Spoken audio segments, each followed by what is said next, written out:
भगवान श्री कृष्ण कहते हैं, जिस औलाद में यह 3 गुण होते हैं वह औलाद अपने माता पिता को बहुत दुख देती है। आइए जानते हैं एक प्राचीन कथा के माध्यम से। बहुत समय पहले की बात है। किसी राज्य में सूरजभान नाम का एक राजा राज करता था। उसकी एक बहुत ही सुंदर कन्या थी जिसका नाम था कलावती। कलावती को अपनी सुंदरता पर बहुत ही ज़्यादा घमंड था। अपने माता पिता की वह शुरू से ही लाडली थी, इसीलिए पूरी स्वतंत्रता के साथ खेल कूद कर बड़ी हुई। उसे इस बात का भी अभिमान था कि वह एक राजकुमारी है। वह अपने आगे किसी को कुछ नहीं समझती थी। चलते फिरते लोगों का अपमान करती रहती थी। हर व्यक्ति को बेटी हो या बेटा, ज़रूरत से अधिक आज़ादी उन्हें बिगाड़ देती है और उन्हें बिगाड़ने में सबसे ज़्यादा योगदान उनके माता पिता का ही रहता है।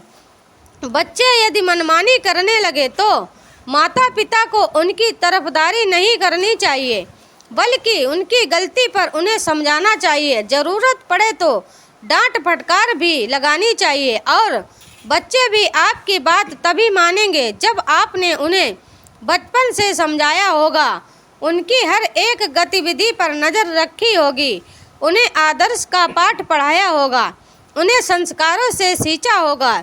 यदि माता पिता ने ऐसा नहीं किया होगा तो औलाद के बड़े होने पर आप उन्हें दंडित करके भी नहीं सुधार सकते। तब तो आपका समझाना भी उनको नुकीले तीर की भांति लगेगा। लेकिन जो भी रिश्ता आता तो कलावती अपने दुष्ट स्वभाव के चलते उसे वापस लौटा देती थी। उसके लिए न जाने कितने ही रिश्ते आए, परंतु उसने सबको अपमानित करके और उनकी हंसी उड़ाते हुए वहाँ से वापस कर देती थी। राजा सूरजभान भी अपनी बेटी की इन हरकतों से बहुत परेशान हो चुका था। फिर एक दिन राजा ने कलावती के लिए अपने राज्य में एक स्वयंवर का आयोजन किया।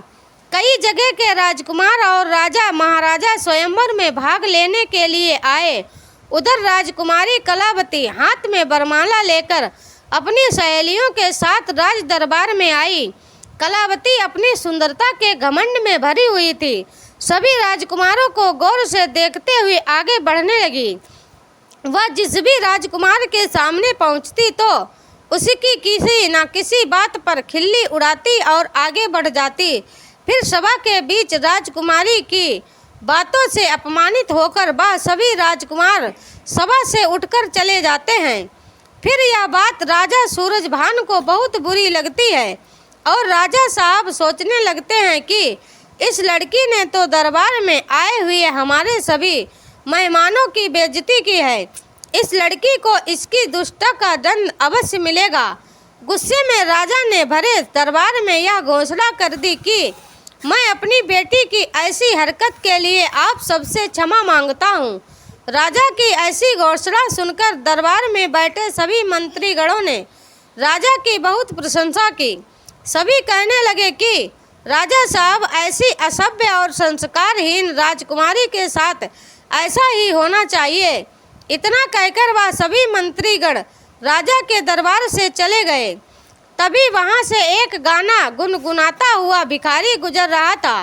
भिखारी की आवाज़ सुनकर राजा ने अपने नौकर को भेजकर उस भिखारी को अपने दरबार में बुला लिया। उस भिखारी की बहुत ही दयनीय दशा थी। मैले कुचेले और फटे पुराने वस्त्र पहने हुए था। उसके हाथ में एक लकड़ी का डंडा था और लंबी सी दाढ़ी थी। भिखारी राजा के सामने जाकर खड़ा हो गया और अपनी मीठी आवाज़ में कुछ गीत गुनगुनाने लगा। भिखारी की मीठी आवाज़ सुनकर राजा बहुत प्रसन्न हुआ। प्रसन्न होकर राजा ने भिखारी से कहा, मैं तुम्हें इनाम के रूप में मेरी बेटी को सौंप रहा हूँ। आज से यह तुम्हारी पत्नी है। तुम इसे अपने साथ ले जाओ और जैसा भी रूखा सूखा मिले तुम स्वयं खाना और इसको भी खिलाना। अपने पिताजी का ऐसा कठोर निर्णय सुनकर कलावती बहुत दुखी हुई कि उसके पिताजी ने यह क्या कर डाला। पहले तो उसने भिखारी के साथ जाने से साफ मना कर दिया था, परंतु अपने पिताजी का आदेश था, इसीलिए उसे विवश होकर भिखारी के साथ जाना पड़ा। राजा सूरजभान ने कहा, बेटी तुमने किसी राजघराने में जाने का अधिकार पूरी तरह से खो दिया है। अब से यह भिखारी ही तुम्हारा पति है। इसी के साथ तुम्हें अब अपना जीवन बिताना पड़ेगा। अगर तुमने इसे धोखा दिया या इसका साथ छोड़ा तो तुम्हें मृत्यु दंड भी दिया जा सकता है। कलावती का विवाह उस भिखारी से करने के बाद उसे अपने घर से विदा कर दिया। कलावती रोती बिलखती भिखारी के साथ चली गई। भिखारी उसे लेकर खुशी खुशी एक जंगल में चला गया। उस जंगल में उसकी एक अत्यंत सुंदर कुटिया थी।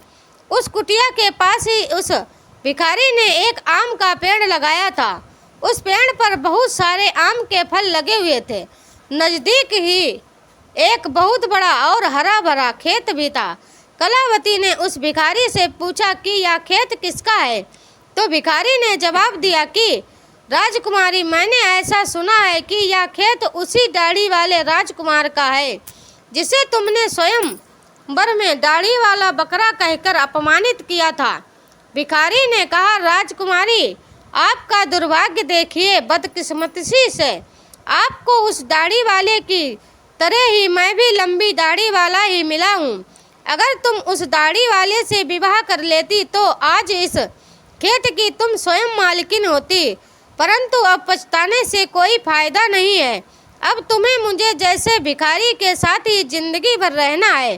फिर कुछ दूर आगे चलने पर राजकुमारी कलावती को सुंदर फल फूलों से लदा हुआ एक बाग दिखाई देता है। कलावती ने कहा, थोड़ी देर इस बाग में ठहर कर विश्राम कर लेते हैं। यह बाग किसका है? भिखारी ने उत्तर दिया कि राजकुमारी, यह बाग भी उसी दाढ़ी वाली बकरे का है जिसका तुमने अपमान किया था। इसीलिए अतिशीघ्र विश्राम करके यहाँ से निकल चलो, वरना उस दाढ़ी वाले राजकुमार को पता चल गया तो वह हमें अपमानित करके भगा देगा। सोचो, अगर तुम इससे विवाह कर लेती तो यह बाग भी तुम्हारा होता और मुझ जैसे भिखारी के साथ में भी नहीं आना पड़ता, परंतु तुम्हारा घमंड ही तुम्हें यहाँ ले आया। इस प्रकार बातें करते हुए दोनों आगे को बढ़ते चले गए। कुछ दूर आगे जाने पर वह एक सुंदर नगर में पहुँचे। ऐसा लग रहा था जैसे वह नगर किसी राजा की राजधानी हो। कलावती ने पूछा, यह नगर किस राजा का है? भिखारी ने उत्तर दिया, राजकुमारी, जितना मुझे जानकारी है यह नगर भी उसी दाढ़ी वाले बकरे का है जिसे तुमने भरी सभा में अपमानित किया था। सोचो, अगर तुमने उससे शादी कर ली होती तो तुम इस नगर की रानी होती और अनेक दासियां तुम्हारी सेवा करती, परंतु अपने रूप के घमंड में आकर तुमने अपनी किस्मत खराब कर ली और मुझ भिखारी के साथ विवाह करके तुमने अपनी जिंदगी को खराब कर लिया। राजकुमारी को पश्चाताप होने लगा। राजकुमारी कहने लगी, काश मैंने उसके साथ विवाह कर लिया होता। भिखारी ने कलावती के मुख से ऐसी बातें सुनी तो उसने नाराज होते हुए कहा, राजकुमारी, खबरदार, जो तुमने दूसरे पुरुष के बारे में सोचा भी तो अब तो तुम केवल मेरी पत्नी हो और मैं ही तुम्हारा पति हूँ। अब महलों के सपने देखना छोड़कर तुम्हें मेरे साथ मेरी झोपड़ी में रहना पड़ेगा। इतना कहकर भिखारी राजकुमारी कलावती को अपनी झोपड़ी के पास ले गया, जो राजा के उस नगर से कुछ दूर एक तालाब के किनारे पर बनी हुई थी। झोपड़ी देखकर कलावती को बड़ा क्रोध आया और कहने लगी, क्या कितनी बेकार सी झोपड़ी है, मैं इसमें कैसे रह पाऊंगी? इसमें रहकर मेरा दम घुटेगा। मैं बहुत बड़े महलों की रहने वाली हूँ, इस छोटी सी झोपड़ी में मेरा गुजारा कैसे होगा? भिखारी बोला, राजकुमारी, अब आज से यही झोपड़ी तुम्हारा नया घर है। आज से तुम्हें इसी झोपड़ी में रहना पड़ेगा। कलावती ने पूछा कि यहाँ पर तुम्हारा कोई नौकर चाकर दिखाई नहीं दे रहा है, झोपड़ी की साफ सफाई कौन करेगा? भिखारी ने कहा, राजकुमारी, यह तुम क्या कह रही हो? मैं कोई राजा महाराजा नहीं हूँ, ना कोई राजा का बड़ा अधिकारी हूँ जो मेरे पास नौकर चाकर होंगे। मैं तो खुद एक भिखारी हूँ, मेरी औकात तो नौकर से भी कम है। झोपड़ी का सारा काम अब तुम्हें और मुझे ही करना है। चलो, अब तुम पहले झोपड़ी की साफ सफाई करो, फिर मेरे लिए खाना बनाओ, मुझे बहुत भूख लगी है। चलते चलते मैं थक चुका हूँ। कलावती को भोजन बनाना तो आता ही नहीं था, इसीलिए भिखारी और राजकुमारी ने मिलकर उल्टा सीधा खाना बनाया और खाना खाकर दोनों सो गए। अगले दिन भिखारी ने राजकुमारी को जगाया और घर का सारा काम करने को कहा। राजकुमारी पूरे दिन काम करती रही और भिखारी की डांट फटकार सुनती रही। 2-3 दिन इसी तरह से बीत गए। घर की जीविका चलाने के लिए हमें कुछ काम करना पड़ेगा। एक काम करो, मैं तुम्हें इस आम के पेड़ से आम तोड़ कर दे दूंगा, तुम इनको बाजार में ले जाकर बेचा करना। राजकुमारी ने आश्चर्य से कहा, मैं बाजार में आम बेचने जाऊंगी। अगर मुझे किसी ने आम बेचते हुए देख लिया तो वह मेरी हंसी उड़ाएंगे और मुझे बहुत शर्म आएगी। भिखारी बोला, काहे की शर्म? अब तो तुम रानी नहीं हो, अब तुम एक भिखारी की पत्नी हो। शर्म तो तुम्हें तब आती जब तुम उस दाढ़ी वाले की पत्नी होती और वह तुम्हें बाजार में आम बेचने को कहता। अगर शर्म ही आती है तो फिर भूखे मरो। मजबूर होकर राजकुमारी बाजार में आम बेचने के लिए चली गई और एक सड़क के किनारे आम रखकर बैठ गई और दिन भर आम बेचती रही। धीरे धीरे उसके आम खूब बिकने लगे। एक दिन की बात है, जब राजकुमारी सड़क पर बैठी आम बेच रही थी, तभी वहां पर एक राजा का सैनिक आता है और वह लात मारकर उसके सारे आम इधर उधर फैला देता है और कहता है, खबरदार, जो रास्ता रोककर आम बेचे तो। उसके सारे आम फूट गए और उसका बहुत नुकसान हो गया था। राजकुमारी को बड़ा दुख हुआ। उसने सारी बात झोपड़ी में आकर भिखारी को बताई कि आज एक राजा के सैनिक ने उसके सारे आम लात मारकर फोड़ डाले। अगर तुम बीच रास्ता रोककर दुकान लगाओगी तो सिपाही तो आम फोड़ेगा ही। तुम्हारी वजह से राहगीरों को वहां से निकलने में तकलीफ हो रही होगी। अब तुम इससे यह काम भी ठीक से नहीं होगा। तुम्हें कोई काम बताओ तो तुम उस काम को ठीक से नहीं करती हो। अब मैं जा रहा हूँ और तुम्हारे लिए कोई काम तलाश करूँगा। भिखारी गया और राजा के एक बड़े अधिकारी के यहाँ रसोई का काम तलाश आया। कलावती से कहा कि मैंने तुम्हारे लिए काम की व्यवस्था कर दी है। कल से तुम राज्य कर्मचारियों की रसोई में जाया करोगी और वहाँ के रसोइयों के साथ मिलकर खाना बनाओगी। वहाँ से हमें खाने के लिए अच्छा अच्छा भोजन भी मिलता रहेगा। इस प्रकार वह घमंडी राजकुमारी रसोइयों की मददगार बनकर काम करने लगी।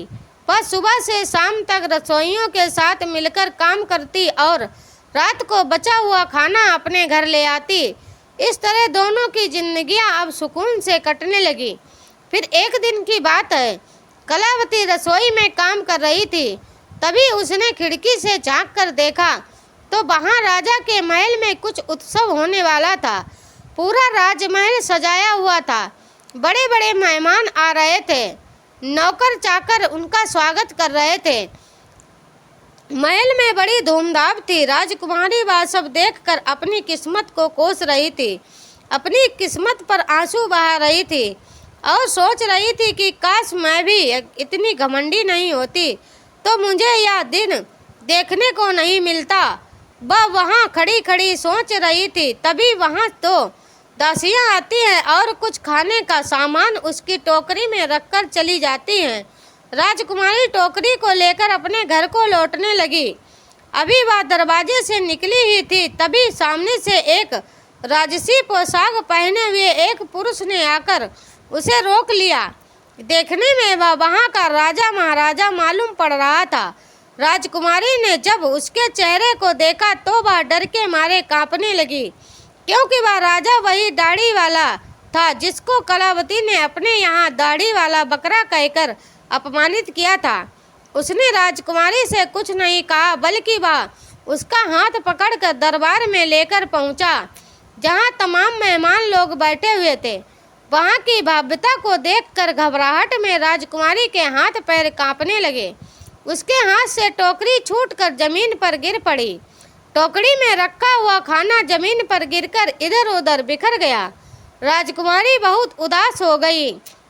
दरबार में बैठे हुए मेहमान यह देखकर जोर जोर से हंस पड़े। अपने ऊपर सबको हंसता हुआ देखकर कलावती घुटने से मरी जा रही थी। उसे ऐसा लग रहा था कि इसी वक्त धरती फट जाए और मैं उसमें समा जाऊं। वह राजा से अपना हाथ छुड़ाकर भाग जाना चाहती थी।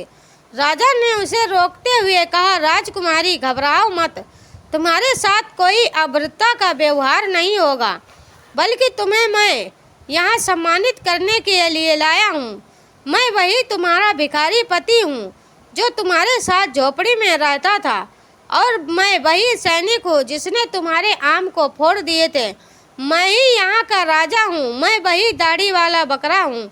मैंने तुम्हारे साथ भिखारी बनकर विवाह इसलिए किया था क्योंकि मैं तुम्हें चाहता था, और तुम्हारे पिताजी की प्रतिज्ञा को ध्यान में रखते हुए मुझे भिखारी की वेशभूषा बनानी पड़ी थी।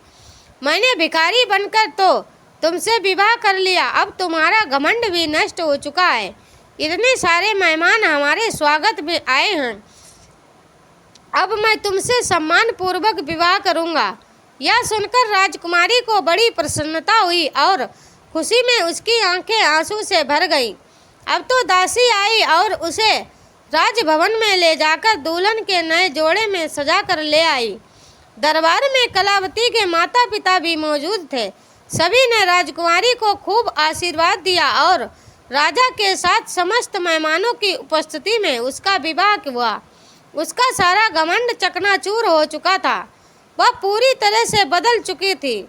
उसने जिंदगी जीने का तरीका सीख लिया था। अत्यंत सुख सुविधा में पलकर मनुष्य उन अनुभवों से, उन संस्कारों से अपरिचित रह जाता है जो उसके जीवन में आगे बहुत कष्टदायक होता है। इसीलिए मनुष्य को कभी भी किसी बात का घमंड नहीं करना चाहिए। परमात्मा जब तुम्हें किसी एक गुण से संपन्न बनाता है तो बाकी कई गुणों से खाली भी रखता है, ताकि तुम्हें जब कभी भी अभिमान हो तो तुम्हें उसका सबक मिल सके। इस प्रकार राजकुमारी उस दाढ़ी वाले पति के साथ बड़े आनंद से जीवन व्यतीत करने लगी, जिसकी औलाद अपनी मनमानी करती है तथा अपने माता पिता का अपमान करती है और उनकी बात को नहीं मानती है। ऐसी औलाद सदैव मुसीबत से घिरी रहती है। वीडियो अगर पसंद आया हो तो वीडियो को लाइक करें और हमारे चैनल को सब्सक्राइब करना ना भूलें। आप सभी का दिल से धन्यवाद।